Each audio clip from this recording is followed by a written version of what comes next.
Hello, everyone. This is Aaron again. We're at the range today, and I want to do a video. In my videos, as you know, um, I record and post all of my hits as well as my misses. So today, I want to do a video on something I'm calling the anatomy of a miss. If you wanted to, you could change that and make it a positive and matter the anatomy of a hit, and talk about the different kinds of conditions that we're hunting under when we're in the field pesting. And so, let me just say at the outset that I think one of the reasons I'm being criticized is because I have seldom seen misses on any other channels. People tend to show their hits, um, and not their misses. There was a guy I used to watch a lot, really respected him. He was the first person I ever saw shooting slugs at great distances. And for then, at that time, great distances with 180, 170, 150 yards. His name was B. Walton. And B. Walton shot Hatsons, the 1844 platform usually. But he was a heck of a shooter, and he was shooting slugs, and he was shooting out to those ranges.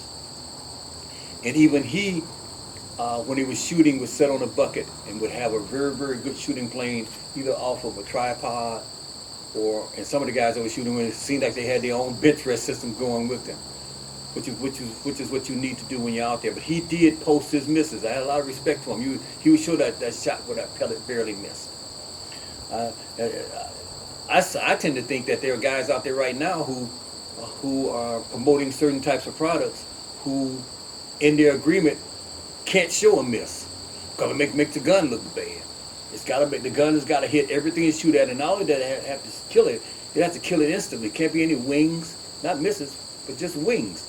Every time you stand there, you're gonna shoot, you're gonna hit here, and that bird is gonna fall over, and he's gonna hop, and you got to take a second follow-up shot. Those kinds of things happen in the field, but I think that this expectation for these new people that are coming in and people that haven't been around long on every shot supposed to be a hit is a myth that needs to be dispelled by somebody. Because everybody misses and everybody wings. But if it's not in your best interest to show those in terms of your agreements or in terms of whatever you're trying to promote, then you won't show them. I'm not trying to promote anything here. I'm just showing exactly what happens when I go testing. A miss, a wing, and a follow-up shot, all those kinds of things, they happen in the real field. And everybody misses and everybody wings. It's just that you don't get to see it. So let's talk about this. Back to the anatomy of a miss. In terms of shooting from a bench, which is why I'm here today, the difference. This bench here is solid. This thing is not going to move. It is heavy. I don't know. The thing probably weighs 100 pounds. When you sit your vise on here and set that gun on there and get it on target down there 100 yards, that thing will not move. Okay, it's locked on that target. The only movement that might happen is when you pull that trigger. If you flinch, you could shake that gun a hair. And if you shake that gun a hair, that translates into probably an inch at 100 yards. And if you do it any more than that, it translates into even more of a bigger miss. Okay, that's from a flat position. And not only that, but we know exactly what the wind is doing. Because we're shooting from a stationary position over and over again. We know exactly what the wind is doing. When you're in the field, you have no idea. If baby's going to your left now, then you walk down 100 yards and turn around, the bird behind you, now it's shooting, it's going to the right. Then you flip again, now it's in your face. You flip again, now it's coming behind you. That's one variable. Then the other variable is the distance. How far away he is. I think it's about 40 yards. Okay? You put it on him at 40 yards, and he's actually 50 yards. You're going to miss. It's going to drop under him, hit him in his foot maybe. I've done that before. But you need to know that. You need to know what the wind is doing. You need to know the range. You get any one of those things wrong, you're going to miss. The next variable, what you're shooting from. Okay? When I'm in the field, I shoot from various situations. But there are basically 4 situations you'll be shooting from. You're going to be shooting from a monopod. I wouldn't recommend it. You're going to be shooting from a bipod. You're going to be shooting from a tripod, which is really stable, but boy, carrying these things around it's taxing. You're going to be shooting from a pole. And every now and then you're going to be walking, you're going to see a bird out there or whatever, You got to probably take them from the shoulder, and that's the hardest shot in the world. There's no stability in that at all. So in anatomy of a miss, we're talking about all the variables that can make you miss that I just explained. And now we're going to put that into practice a little bit. I'm going to shoot. I'm going to put some targets out there at 40 yards. Now maybe 30 yards. And we're going to shoot from all four positions. We're going to shoot from a bipod, tripod, a pole, and a standing position. And we're going to see what the accuracy is for me at that distance. Okay? And let me just say this to you. For those guys who are thinking about pesting, you're going to go out and you're going to carry around these sticks, and you're going to try to shoot from whichever one of these you're going to do, or you're going to shoot from a standing position, or you're going to shoot from some of the poles and some of the fence posts you come up against while you're out there. Make sure you practice that before you go. Make sure that you don't come up here and set your gun on this so you know it's accurate. But once you set it on here and go, now you need to go over and start practicing some of the real things you got to shoot from, else you're going to miss a lot when you get out there. So with that, let's go ahead and set this up, and let's take 4 shots at a target at 30 yards from all four positions, and let's just see what the accuracy looks like for me. It'll vary for you. And let me just say one other thing. You know, there are guys that are in our club here that have very expensive guns, $3,000 guns, close to $3,000 guns. Guns that are specially made for bench rest shooting. That's what they do here. They bench rest shoot. Other things too, but they're really into bench rest. And they can't shoot a 1-inch group at 100 yards for nothing in the world with these expensive guns that are made to do that. All right. I saw it to say this. You know, if you see a gun on there and it's shooting, let's just say it's shooting 100 yards, 1-inch groups, when you get it, you may not. There's a very good chance you will never shoot a 1-inch group at 100 yards. Not even from a bench rest position, let alone from trying some of these. It's just impossible. A lot of times it comes down to the shooter. You know, some of these guys out there, they're the Michael Jordans of shooting. They just have it. They were born with it. And for you to think you're going to buy that gun and do the same, it's just a misnomer. But enough about that. Let's do some shooting. Okay. This first one here is going to be the hardest. It's going to actually be from a standing position with no support. Then we're going to go to the beam and then so on. I have on here the side shot, so you'll be able to see the shots in real time on these shots I'm about to take. So let's go. We're going to shoot 4 shots at each target. There's no point in pushing out more than that whole thing. Okay, here's 4 shots. No support, standing position, 30 yards, trying to kill a bird. You're about to see it in real time. All right, here we go.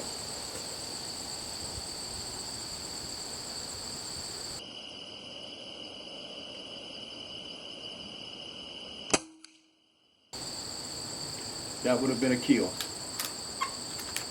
But I want you to see just how I got to time this. This is where a real good trigger comes in handy.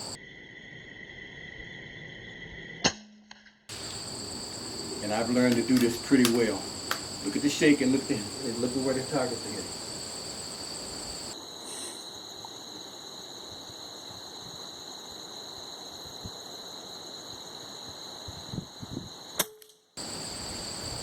That would have been a foot shot or a miss. Last one.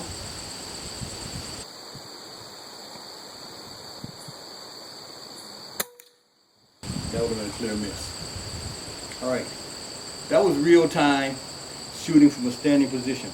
Now, I could have done a shooting to make this a little bit more steady. I could have gotten more of a military position going here. If I drop the can here and hold it this way. And as you can see, that's a little bit more steady than how I just shot it, but I seldom take a shot this way because I do it so wild.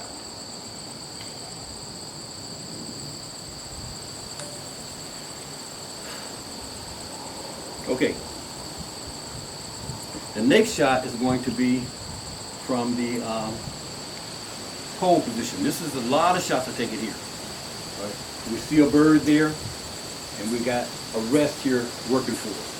We're going to walk over to this rest. We're going to try to take this bird out. 4 shots. The wind's really just kicked up. All right, here we go. You get it real time on the side shot. Notice how much more steady it is. Still, that would have been a miss. The hardest thing with this is trying to get the timing right.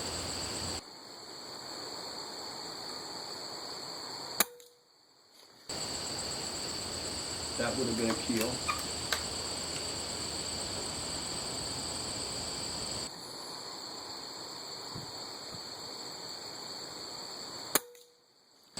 That would have been a kill.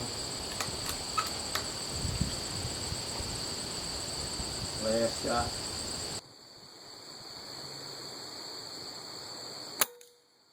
That would have been a kill. You notice how much tighter that group was. Okay? The best thing you can shoot from, in my opinion, is a pole or a fence post. Because at least that's stationary, nothing's moving. Alright? Let's go to the bipod. You're going to find with the bipod, this is just as difficult as what we just tried. Let's try it. Okay. This next one is going to be from the bipod. The bipod is pretty good in that it doesn't shake left or right. That'll be me. If you see any shaking there, it tends to do a up and down kind of a motion. But let's go ahead and try that. You're going to see drift. And all I'm trying to do is steady it and anticipate when it's going to cross that bird. That bird would have been dead. Here we go again. On this here, it's very, very important that you have a good trigger, a trigger you can just touch. Because this has got to be done quickly.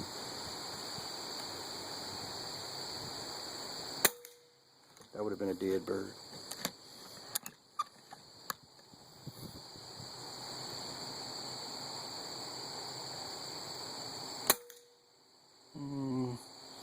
Depending on, that would have been a wing, I think, depending on how big the bird was.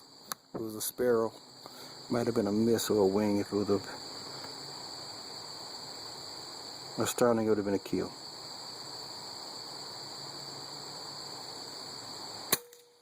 That would have been a clean miss. You see me jerk it. It's so hard anticipating that. Okay, and now the last one. The tripod. The nice thing about the tripod is this. It stands there. The hardest thing is carrying this thing around the field with you until you find the shot. After a while, you're just going to set this thing down and just take your chances other ways because it's just too much carrying this extra stuff. I'd rather try to lean on a post.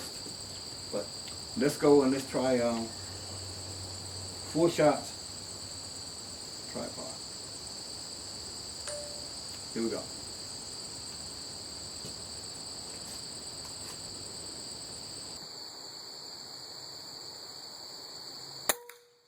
As you can see, this is a lot more stable than any other platforms except for the post. But still, you got to anticipate. I'm going to show you. Okay, I'm holding the gun as light as I can, and I'm trying to anticipate movement. That would have been a kill.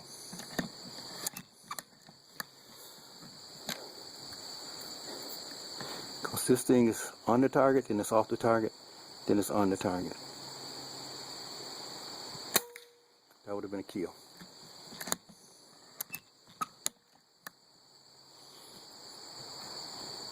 And the last shot.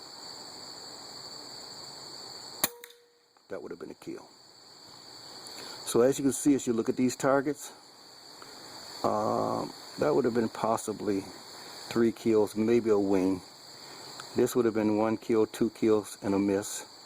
And then down here would have been 5 kills and 3 misses. So the thing you want to practice is this. From a standing position, I'm going to go to a standing position. From a standing position, you have to anticipate really quickly what that thing is going to be, because you cannot stop it from moving, no matter how you try. From a fence post, which is where we are now, you're going to find that you get a lot less movement, and now you can anticipate it a little bit better when you take that shot. Bow, bow, bow. Okay. When you move to the bipod, you're going to get a lot more shake. You just cannot hold it quite still, but the shake is not nearly as bad. Pow, pow, pow. Heartbeats and breathing and everything has effect on this. And these old legs don't hold too steady like they used to either.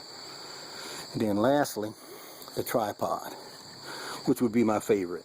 If you're hunting from a bucket, this is one. Sit down on a bucket and you shoot onto a field, this is one you want. You sit down on that bucket, I guarantee you, this thing, if I was sitting on a bucket right now, this thing would not move. I could hold it right there all day long and take him out. Pow, pow, pow, pow, all kills. All right? Let's close this thing out. Oh, before I go, I wanted to do one more thing. And we just shot those three things at 30 yards, which is a reasonable shot. What I want to do is I want to do the same thing now. I'm not going to shoot because this is only 177 and the wind out here is blowing. I'll show you that in a second. But I want you to take a look at shooting from a bipod. No. Let's do this. We'll do it from the fence post. Fence post is pretty steady. We're going to take a 100-yard shot. And what I wanted to do is I'm going to take a 100-yard shot on this dove that I have here. Not necessarily a shot necessarily, as much as showing you at 100 yards what those crosshairs are doing on a target of a dove size or a little bit bigger than a pigeon size.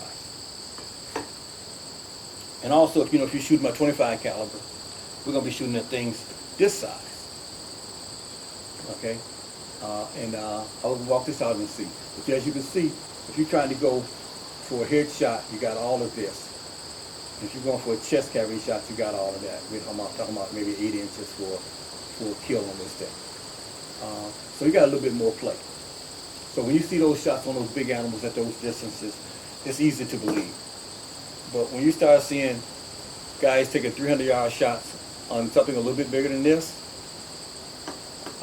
in the wind, not a bench rest, not knowing what the wind is doing, what the wind mile speed is, how it's blowing, how much it's going to affect the pellet, I don't know. I'll leave that to you.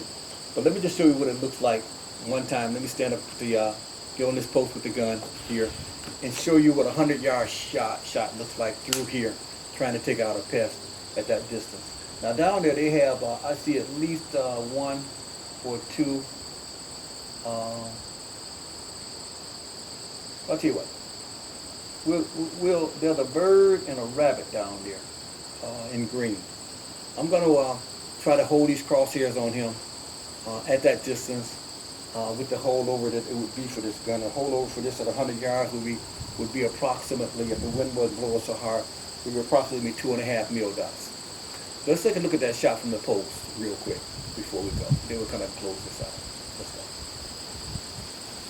go. Okay, here we are on the post.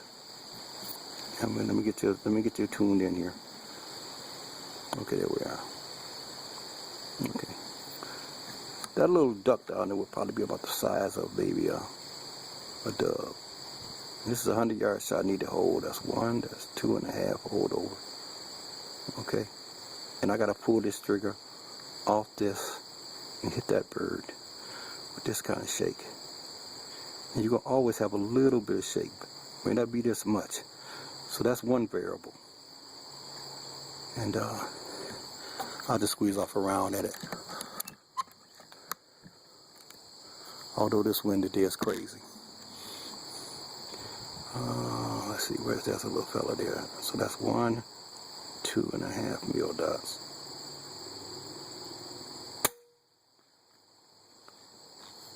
And there's gonna be some misses there, but I just want you to see that. And this little fella, like I said, this little fella here is 100 yards away. That's 100 yards away. that little thing there. Normally, if I'm on the bench,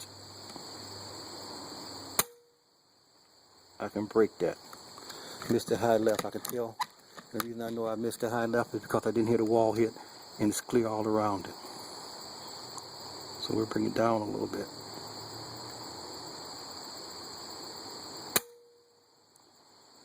Another pass through. Barely missing it. So I just wanted to close that out with that 100-yard look so you can see what the shape is for that, even on that pole that was pretty stable. And that's just one variable. Okay, so I call this anatomy of a hit or a miss, and both of them have the same variable. There's so many things you got to get right. Okay, if you are shooting from a position where you got a little movement of the reticle on the target, your timing has to be perfect. Your trigger has to be so crisp that when you touch it, it goes off. Because a long trigger pull will not work when you got this kind of movement. Then you got to take into account that wind up there. And let me just show you this wind up here today. Let me turn this on and just focus in on that and just show you the wind that is up there. Okay, that's the wind today. All right, and a lot of times when we're shooting at birds, we're shooting up in the air. And when you're shooting up in the air, those are the kind of winds you're working with. Okay, those are the kind of winds you're working with. And when you're working with those kinds of winds, people, a pellet is going to get pushed. Yes. Does a slug go better through the wind? Yes, it does. Does it have movement in the wind? Yes. It's not going to shoot flat. You're going to have some movement. You just won't have as much movement as you would with a pellet. So, just wanted to show you how this wind was doing today. How the wind is doing today, and how the wind is doing most days when we are out testing. And as you move around the farm, as I said earlier, you're going to be shooting into the wind in different positions. You got that variable. There's another variable I want to talk about too. When you're shooting straight up at something, you cannot use the same mil dots as you use shooting straight out. You just can't. If you hold it on that mil dot, chances are you're going to shoot over his head. Because the more you elevate the gun, the less the drop. If you shoot it straight up, there's absolutely no drop. Because there's no gravity pulling down on the pellet, pulling it back, slowing down the velocity, but not pulling it down in terms of arc. So as you elevate this gun more and more and more, things change. And the more you elevate it, like when we try to shoot up the top of those silos, if you don't know what the heck you're doing in terms of your mil dots, you're going to miss that pigeon every time, even at a reasonable yardage of 40 or 50 yards straight up. You shoot him in the foot, or you shoot him over the head, or you won't hit him. Let's just say that. So, the anatomy of a miss, and I do a lot of missing, and that's why I decided to do this video. There's so many things you got to get right when you're in the field, okay? And when you're here on the bench rest and you holding this gun down and you got it on a vise and you put it down there and it locks on the target and it does not move. I mean, I can put it on a fly down there, 40 yards, fly on the paper and do it. Guys should do that. They should put honey on some paper and shoot flies off of it and bees off of it. I've seen that done. You cannot do that from any of the positions I just showed you.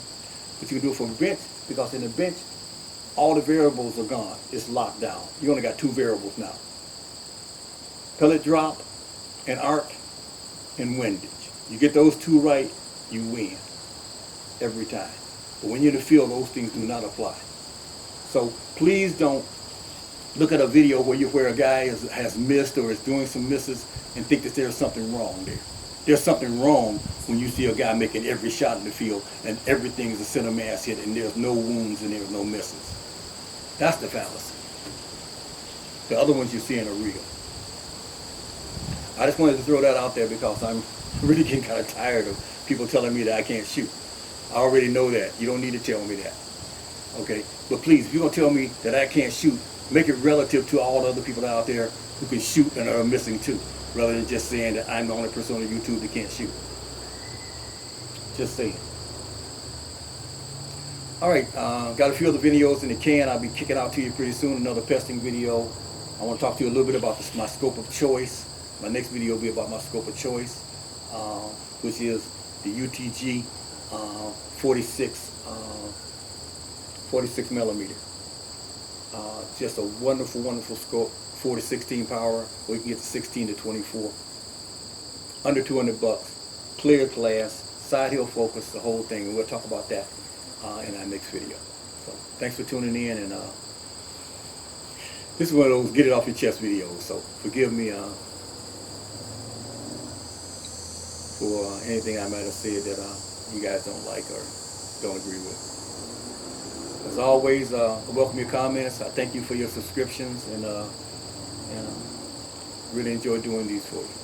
Thanks. Keep it safe.